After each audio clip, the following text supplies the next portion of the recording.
శుభమస్తు.co కమ్మవారి ప్రత్యేక వివాహ వేదిక. కమ్మనైన వివాహాలకు అమ్మలాంటి చిరునామా. ఆయనో యుద్ధవీరుడు. భారతమాత కన్న పోరాట యోధుల్లో ఆయన కూడా ఒకరు. రెండవ ప్రపంచ యుద్ధ సమయంలో భారత్ వైమానిక దళంలో సేవలందించిన వారియర్.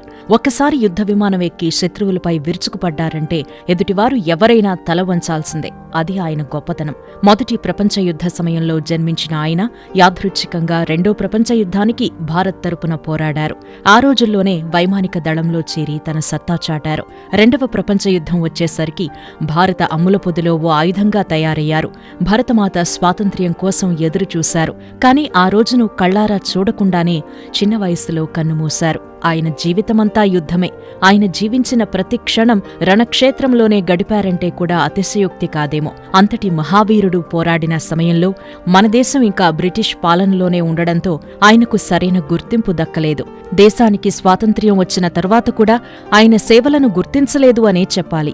ఆ రోజుల్లోనే ఫ్లయింగ్ క్రాస్ అవార్డును దక్కించుకున్న ఆ పోరాటాల వీరుడు బొలినేని రామచంద్రరావు. 1914 సెప్టెంబర్ 22న చెన్నైలో జన్మించారు రామచంద్రరావు. ఈయన తల్లిదండ్రులు వనజాక్షి, కోటిలింగం నాయుడు. ఈయన పుట్టింది చెన్నైలోనైనా వీరి స్వస్థలం మాత్రం ప్రస్తుత ఆంధ్రప్రదేశ్లోని ఒంగోలు సమీపంలో ఉన్న ఎంకేపాడు గ్రామం. 1962లో ఒంగోలు అసెంబ్లీ స్థానం నుంచి ఇండిపెండెంట్గా గెలిచిన బొలినేని వెంకటలక్ష్మీనారాయణ ఈయన సోదరుడే. మొదటి ప్రపంచ యుద్ధం 1914-1918 మధ్య జరిగింది. ఈ యుద్ధ ప్రారంభంలో జర్మన్ జలాంతర్గామి ఎస్ఎంఎస్ ఎమ్డెన్ మద్రాస్ నౌకాశ్రయంతో పాటు దాని లైట్ హౌస్ పై బాంబు దాడి చేసింది. సెప్టెంబర్ 22న ఈ ఘటన జరిగింది. అదే రోజు రామచంద్రరావు కూడా జన్మించారు. దీంతో రామచంద్రరావుకు ఆయన తండ్రి ఎమ్డెన్ అనే ముద్దు పేరు పెట్టుకున్నారు అని కూడా చెబుతుంటారు. రామచంద్రరావుకు ఊహ తెలిసినప్పట్నుంచే సైన్యంలో పనిచేయాలి అనే కోరిక బాగా ఉండేదట. తన తల్లిదండ్రుల నుంచి మంచి ప్రోత్సాహం లభించడంతో చిన్న వయసులోనే అనుకున్నది సాధించారు. గ్రాడ్యుయేషన్ పూర్తి కాగానే 1941లో రాయల్ ఇండియన్ ఎయిర్ ఫోర్స్లో కెరీర్ను ప్రారంభించారు. ఫ్లయింగ్ టైగర్స్ గా చెప్పుకునే నంబర్ 1 స్క్వాడ్రన్లో చేరారు. పేరుకు తగ్గట్టే ఫ్లయింగ్ టైగర్గా దూకుడు ప్రదర్శించేవారట. అప్పటికింకా అఖండ భారత్గా ఉండడంతో పాకిస్తాన్ కూడా మనతోనే కలిసుండేది. దీంతో రామచంద్రరావు ఎక్కువగా ఇప్పటి పాక్ భూభాగంలోనే తన సేవలందించారు. కరాచీ, పెషావర్తో పాటు నార్త్ వెస్ట్ ఫ్రాంటియర్ ప్రావిన్స్లో పనిచేశారు. ఆ సమయంలో జర్మన్, జపాన్ సైన్యం దాడులను ఎంతో సమర్థవంతంగా ఎదుర్కొన్నారు అనే పేరుంది రామచంద్రరావుకి. ఇక రెండో ప్రపంచ యుద్ధం తీవ్రమవుతున్న కొద్దీ భారతదేశంలోని తూర్పు ప్రాంతానికి జపాన్ నుంచి ముప్పెదురైంది. దీంతో 1944 ప్రాంతంలో బర్మాలో రామచంద్రరావు సేవలు అవసరమయ్యాయి. ఆ సమయంలో బర్మా ఫ్రంట్కు వెళ్లారు. ఇంఫాల్లో మార్షల్ అర్జున్ సింగ్ ఆధ్వర్యంలో సేవలందించారు. బర్మా ఫ్రంట్ సైన్యంలో అవిశ్రాంత పోరాటం చేశారు రామచంద్రరావు. తన స్క్వాడ్రన్లో ఎయిర్ హగ్ అనే పేరు కూడా పొందారు. ఎన్నో కీలకమైన ఆపరేషన్లలో పాల్గొని బ్రిటిష్ సైన్యానికి విజయాలందించారు. ఎంతో టాలెంట్ కలిగిన స్పై పైలట్గా రామచంద్రరావును కీర్తించేవారట. ప్రతిక్షణం దృఢ సంకల్పంతో దూసుకెళ్లేవారు. రెండో ప్రపంచ యుద్ధంలో విజయం సాధిస్తే భారత్కు స్వాతంత్ర్యం ఇస్తామని బ్రిటిష్ ప్రభుత్వం ప్రకటించడంతో అప్పటి మన దేశ సైనికులంతా అంకితభావంతో పనిచేశారు. అందులో మన త్రివిధ దళాల పాత్ర కూడా ఎంతో ఉంది.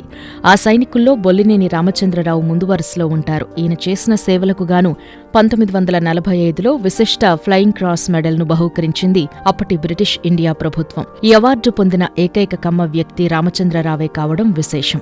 యుద్ధ విమానం గాల్లో ఎగురుతున్నప్పుడు ఎయిర్ ఫోర్స్ సిబ్బంది ప్రదర్శించే ధైర్యం, శౌర్యం ఫ్లయింగ్ క్రాస్ అనే అవార్డును తెచ్చిపెడుతుంది. రామచంద్రరావు ఎప్పుడు ఏ ఆపరేషన్లో ఉన్నా చురుగ్గా వ్యవహరించేవారు అనే పేరుంది. అప్పటికప్పుడు నిర్ణయాలు తీసుకుని శత్రువులను ఉక్కిరిబిక్కిరి చేసేవారట. ఎంతో వేగంగా యుద్ధ విమానం ప్రయాణిస్తున్నప్పుడు అప్పటికప్పుడు వ్యూహం మార్చుకోవాలి అంటే ఎంతో ధైర్యం ఉండాలి. కానీ రామచంద్రరావుకు అలాంటివన్నీ వెన్నతో పెట్టిన విద్య అని ఆయనతో కలిసి పనిచేసిన ఎంతోమంది ఎయిర్ ఫోర్స్ ఉద్యోగులు చెప్పేవారు. దేశానికి స్వాతంత్ర్యం రావాలని కలలు కన్న బొలినేని రామచంద్రరావు రెండో ప్రపంచ యుద్ధ సమయంలో ప్రాణాలకు తెగించి మరీ పోరాడారు. బ్రిటిష్ సైన్యానికి అండగా నిలిచారు. కానీ ఆ కల సాకారం కాకముందే ప్రాణాలు కోల్పోయారు. ఒక పౌర విమానంలో పైలట్కు ట్రైనింగ్ ఇస్తూ ఊహించని ప్రమాదానికి గురయ్యారు. 1946 ఏప్రిల్ 8న ట్రైనింగ్ ఇచ్చే సమయంలో విమానం క్రాష్ అయింది. దీంతో రామచంద్రరావు ఆ ప్రమాదంలో ప్రాణాలు వదిలారు. ఈయన కరాచీలో పనిచేస్తున్న సమయంలో అక్కడే స్థిరపడ్డ తెలుగు వ్యక్తి ప్రముఖ జర్నలిస్ట్ కోటంరాజు పున్నయ్య కూతుర్ని వివాహం చేసుకున్నారు. దేశం కలిసున్న సమయంలో కరాచీ నుంచి వెలువడ్డ సింధ్ అబ్జర్వర్ అనే పత్రికకు ఎడిటర్గా విశేష సేవలందించారు పున్నయ్య.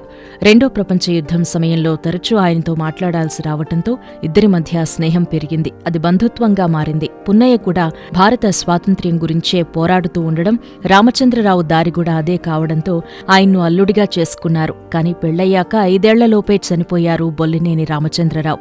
ఈయన పోరాటాలకు బ్రిటిష్ ఇండియా సమయంలో మంచి గుర్తింపే లభించినా స్వతంత్ర భారతావనిలో మాత్రం అంతగా పేరు దక్కలేదు అనే వాదన వినిపిస్తోంది. ఈయన చరిత్రను పుస్తకాల్లో చేర్చాలి అని, భావితరాలకు ఈ పోరాట యోధుడిని పరిచయం చేయాలి అనే డిమాండుంది. ఒంగోలులో ఓ వీధికి ఇతని పేరు పెట్టాలనే ప్రతిపాదన ఉన్నా ఇప్పటికీ అది కార్యరూపం దాల్చకపోవడం బాధాకరం. ఎంతో ధైర్య సాహసాలు కలిగిన బొల్లినేని రామచంద్రరావు ఈ తరం యువతకు నిజమైన మార్గదర్శకులు. కలలు కనడమే కాదు, వాటిని సాకారం చేసుకోవటంలోనే నిజమైన తృప్తి ఉంటుంది అనేది రామచంద్రరావు చెప్పే మాట. దేశ స్వాతంత్ర్యం కోసం ప్రాణాలకు తెగించి పోరాడిన రామచంద్రరావు సేవలను గుర్తించాల్సిన అవసరం ఉంది.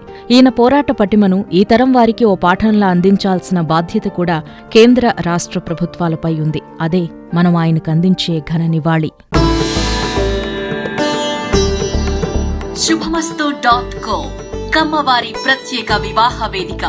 కమ్మనైన వివాహాలకు అమ్మలాంటి చిరునామా.